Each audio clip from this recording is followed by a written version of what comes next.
அனைவருக்கும் வணக்கம். சட்டம் அறிவோம் நிகழ்ச்சியில் நாம் தொடர்ந்து சந்தித்து கொண்டிருக்கிறோம். இன்றைக்கு நமது நாட்டிற்கு 80வது சுதந்திர தினத்தை விரைவில் நாம் கொண்டாட இருக்கிறோம். இந்த சுதந்திரம் எப்படி நமக்கு இயல்பாக கிடைக்கவில்லையோ அதே போலத்தான் நாம் பயன்படுத்தி கொண்டிருக்கிற ஒவ்வொரு சட்டங்களுமே பல தியாகசீலர்களுடைய மறைவினால் கிடைக்கப்பெற்றது. அவர்களுடைய உழைப்பினால், உயிர் இழப்பினால் கிடைக்கப்பெற்றிருக்கிறது. இன்றைக்கு பெண்ணியம் பேசுகிறோம், பெண்ணுரிமையை பேசுகிறோம், பெண்களுக்கு ஏகப்பட்ட சட்டங்கள் என்று சொல்கிறோம். ஆனால் அந்த ஒவ்வொரு சட்டத்திற்கும் பின்னாலே ஒரு விளிம்பு நிலையில், சாதாரண நிலையில், அடித்தட்டில் இருக்கக்கூடிய ஒரு பெண் தன்னுடைய உயிரை கொடுத்திருக்கிறார். ஈவ் டீசிங் தடை சட்டமாக இருக்கட்டும், உமன் ஹராஸ்மெண்ட் ஆக்ட் தடை சட்டமாக இருக்கட்டும், பணியிடங்களிலே பெண்களுக்கு பாதுகாப்பு சட்டமாக இருக்கட்டும், நாம் சொல்லக்கூடிய போக்சோ சட்டமாக இருக்கட்டும், குழந்தை தொழிலாளர் தடுப்பு சட்டமாக இருக்கட்டும், குழந்தை திருமண தடுப்பு சட்டமாக இருக்கட்டும், வரதட்சணை ஒழிப்பு தடை சட்டமாக இருக்கட்டும், இப்படி பெண்களுக்கு நாம் சொல்லக்கூடிய எத்துணை சட்டங்களாக இருந்தாலும் அத்தனை சட்டங்களுக்கும் இடையிலே ஒரு பெண் உயிர் நீத்திருக்கிறார். பெண்ணுக்கென்ற கொடுமை என்பது கலெக்டர் அலுவலகத்திலே கலெக்டராக இருக்கக்கூடிய பெண்ணுக்கு ஏற்பட்டால் தான் மட்டுமல்ல, கலெக்டர் அலுவலகத்திலே கடைக்கோடியிலே தூய்மை பணியாளராக இருக்கக்கூடிய ஒரு பெண்ணுக்கு கொடுமை ஏற்பட்டாலும் அதுவும் கொடுமைதான். பெண் என்றால் பெண் என்கின்ற பார்வையில் மட்டும்தான் பார்க்க முடியும். ஆக பெண்ணை அவள் வகிக்கக்கூடிய பதவியாலே பிரித்து பார்க்க முடியாது. ஆகையாலே பெண்ணுக்கு ஏற்பட்ட கொடுமைகளால் பல பெண்கள் உயிர் நீத்ததற்கு பிறகுதான் பல்வேறு சட்டங்களை பெண்களுக்காக இந்த சர்க்கார் கொண்டு வந்திருக்கிறது. பல்வேறு சம்பவங்களை நாம் சொல்லலாம். 1998 காலகட்டம் சென்னையில் எத்திராஜ் கல்லூரியிலே படித்த சரிகாசா என்கின்ற மாணவி கல்லூரிக்கு சென்று விட்டு மாலை நேரத்தில் குளிர்பானம் குடிப்பதற்காக வெளியில் வந்த பொழுது ஆட்டோவிலே அரசியல் நிகழ்ச்சிக்கு சென்ற இளைஞர்கள் அந்த பெண்ணை கேலி கிண்டல் செய்கிறார்கள். அந்த நிகழ்ச்சியினுடைய சம்பவம் எக்ஸ்ட்ரீம் ஆகிறது. ஒரு கட்டத்திலே அவருடைய துப்பட்டாவை பிடித்து இழுக்கிற பொழுது தவறி கீழே விழுகிறாள். கீழே கிடந்த கல்லிலே தன்னுடைய தலை பட்டு ஹோமோ நிலைக்கு சென்று உடனடியாக உயிர் நீக்கிறார்.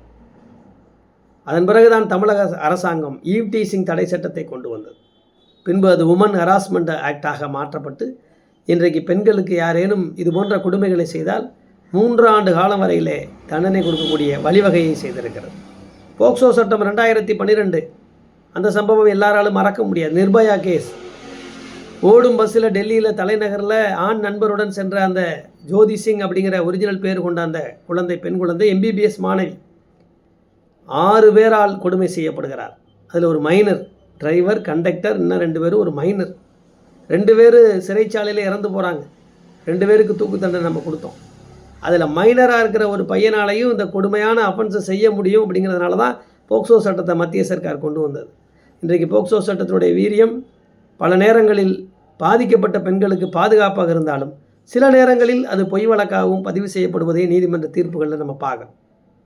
அதே போல் பணியிடங்களில் பெண்களுக்கான பாதுகாப்பு சட்டம் ராஜஸ்தான் மாநிலத்தில் பன்வாரி தேவியினுடைய சட்ட போராட்டம் 15 ஆண்டுகளுக்கு மேலாக நினச்சி கூட பார்க்க முடியாது. குழந்தை தொழிலாளர் குழந்தை திருமண தடுப்பு சட்டத்துக்காக வேலை செய்த பெண்மணி ஒரு சிறு குழந்தைக்கு திருமணம் செய்து வைப்பதை மாவட்ட ஆட்சியரிடம் தெரிவித்ததற்காக கணவன் முன்பாக கூட்டு பாலியல் பலாத்காரம் செய்யப்படுகிறார்.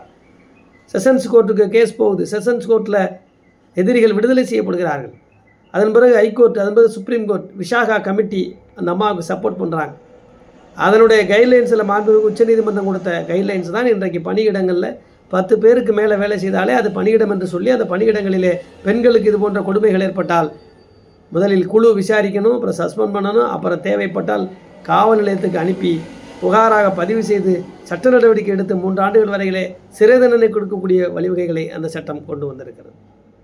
எப்படிப்பட்ட சட்டங்கள் இன்றைக்கு எல்லா சட்டங்களும், வரதட்சணை தடுப்பு சட்டமாக இருக்கட்டும், ஒரு காலத்தில் எங்கே பார்த்தாலுமே கேஸ் சிலிண்டர் வெடிப்பு சத்தம் தான். நகை வாங்கிட்டு வரல, பணம் வாங்கிட்டு வரல, கார் கொண்டு வரல, உன்னைய கட்டினதுனால தான் என் மயனுக்கு இவ்வளோ தூரம், வேறால கட்டியிருந்தால் எனக்கு கார் கிடச்சிருக்கும், இத்தனை நகை கிடச்சிருக்கும், இப்படி பெரிய டார்ச்சர். ஆனால் இன்றைக்கு இதையெல்லாம் தாண்டி மிகப்பெரிய சமுதாய பொறுப்புணர்வோடு, சமுதாய பங்களிப்போடு, சமுதாய நல்லிணக்கத்தோடு ஆண்களுக்கு பெண்கள் சமமாக இன்றைக்கு எல்லா இடங்களிலும் உயர்ந்து நிற்கிறார்கள் என்று சொன்னால் சுதந்திரம் எப்படி சும்மா கிடைக்கவில்லை, அதே போல் பெண்களுக்கான பாதுகாப்பு சட்டங்களும் சும்மா கிடைக்கவில்லை. அதற்கு பின்னணியில் இப்படி ஒவ்வொரு சட்டத்திற்கும் பின்னாலே ஒரு அப்பாவி விளிம்பு நிலையில் இருக்கக்கூடிய பெண் தன் உயிரை கொடுத்திருக்கிறார். அதன் பிறகுதான் இந்த சட்டங்கள். ஆகவே பெண்கள் இன்றைக்கு உங்களுக்கு உரிமை கிடைத்திருக்கிறது என்பதை பெயரளவிலே நீங்கள் நினைத்து பார்க்காமல் வரலாற்று பின்னணியை தெரிந்து கொண்டால் இத்தகு உயிர் நீத்த பெண்களினால் கிடைத்த அந்த பாதுகாப்பை நீங்கள் சரிவர பயன்படுத்தி இச்சமுதாயத்திற்காகவும் குடும்ப நல்லுறவுக்காகவும் உறவுகளை பேணுவதற்காகவும் எதிர்கால சமுதாயத்தை கட்டமைப்பதற்கும் நீங்கள் முழு பங்காற்ற வேண்டும் என்று சொல்லி அடுத்ததாக இன்னொரு சட்ட விழிப்புணர்வில் சந்திக்கலாம். நன்றி, வணக்கம்.